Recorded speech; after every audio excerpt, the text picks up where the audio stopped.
So in this video, I'm going to run through some of the tools which you'll most likely use in Photoshop. There are quite a lot of tools within Photoshop, but I'm only going to cover the ones which I feel you'll use the most often. A quick note, if you hold down the left mouse button over most of these tools, it'll bring up an additional submenu with additional tools there. If you click once, it'll merely select the default tool in that range. So starting with the Move tool is rather self-explanatory. You can hold down the left mouse button and move an image around.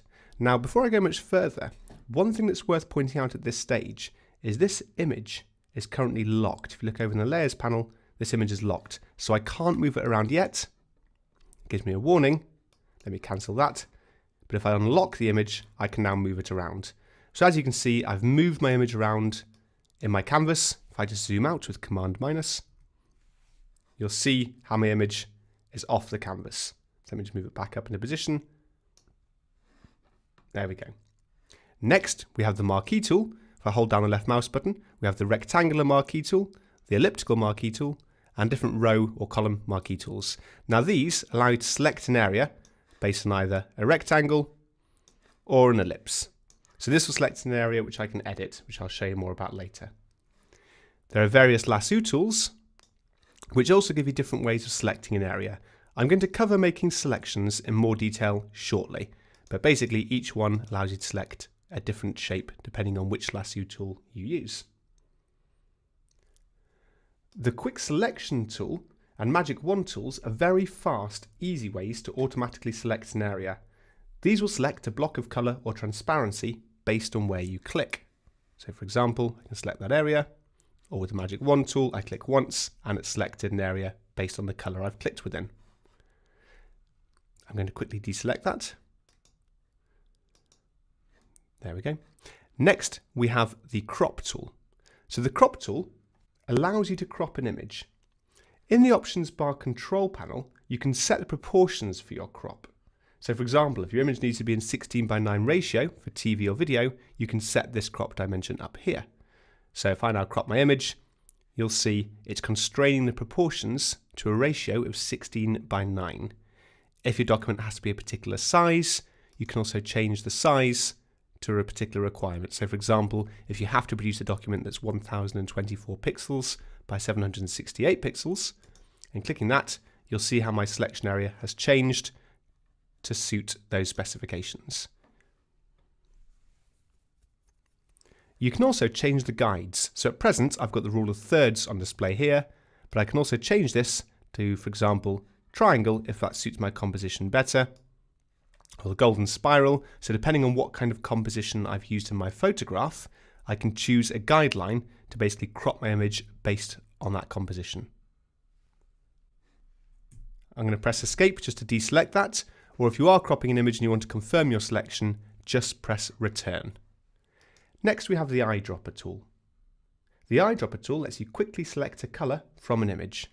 So at present, the colour I have selected is blue. That's based on a decision I made in a different instance of Photoshop. But if I use the eyedropper tool and click within this red here, you'll see my active colour becomes red. So therefore, if I now paint with the paintbrush, jumping ahead slightly, I'll paint in that colour. If I use the eyedropper tool to select a different colour, i.e. this black colour here, I will now be able to paint in that black colour there. I'm just going to undo that.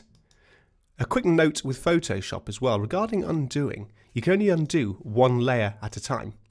If you want to undo further than that, so for example I also want to undo that red squiggle, you would have to step backwards. So stepping backwards is the equivalent of undoing in other programs. It's just a slightly different way of operating within Photoshop.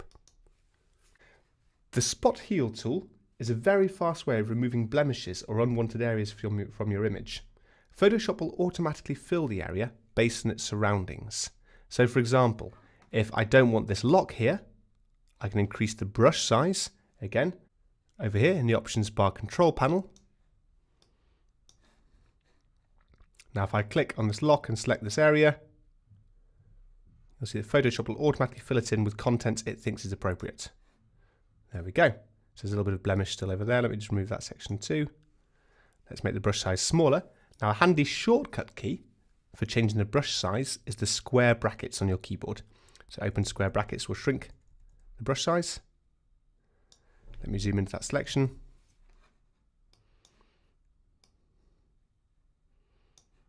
There we go.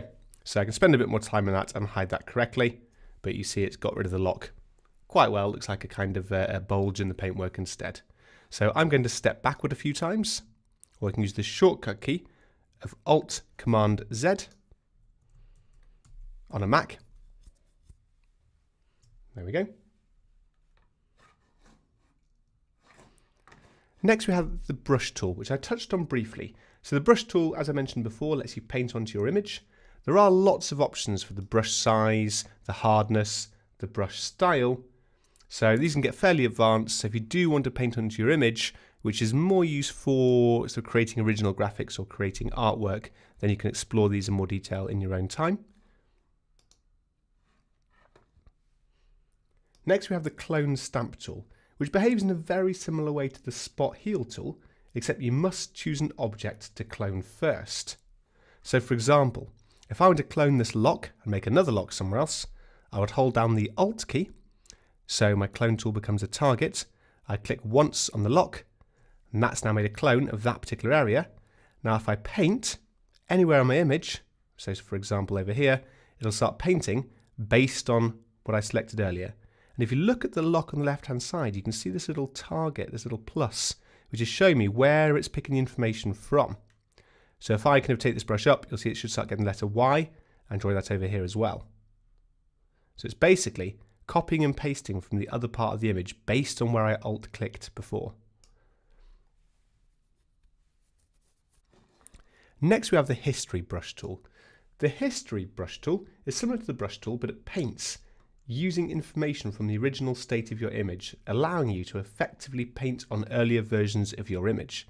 So if I paint over this, it'll undo this lock. So I'm going to undo that. If I want to undo the letter Y, let's make my brush a little bit larger by using the close square bracket key. If I draw over the Y, you'll see how it restores the image to its original state underneath that letter. And there's a little bit of a blemish down here, so I can paint over that. So it's a nice way of tidying up an image after you've done something like use the clone tool, for example. Next, we have the eraser. The eraser tool deletes the image in its entirety. So because there's nothing underneath this layer, again, I'm going to talk about layers in more detail later on, but if I were to use the eraser tool to erase part of this image, it just reveals the background transparency layer, or the fact there is no background. It reveals the transparency underneath that particular image. Next, we have the gradient tool, or the paint bucket tool. The gradient tool basically fills an area with a gradient. You can choose the color of the gradient and the gradient style up here. Or the paint bucket tool fills an area with a solid color. So to use this, you have to have an area selected. So for example, if I use the rectangular marquee tool, select an area, use my paint bucket, click on that, it fills that area with the color I have determined down here. I'm just going to undo that as well. Next, we have the hand tool. So the hand tool is exactly the same as in my earlier tutorial I mentioned about navigating around your canvas by holding down the space bar. If I zoom into my image, with the hand tool selected, it allows me to navigate around my image without holding down the space bar. But it simply means clicking on that tool and then moving around. Whereas if you have another tool selected, I quite like just holding down the space bar as a shortcut key for that tool. But you can select that tool in its entirety and move the image around without holding down the space bar if you wish. Likewise, you can use the magnifying glass to click to zoom into your image, or to zoom out of your image, hold down Alt and left click to zoom out.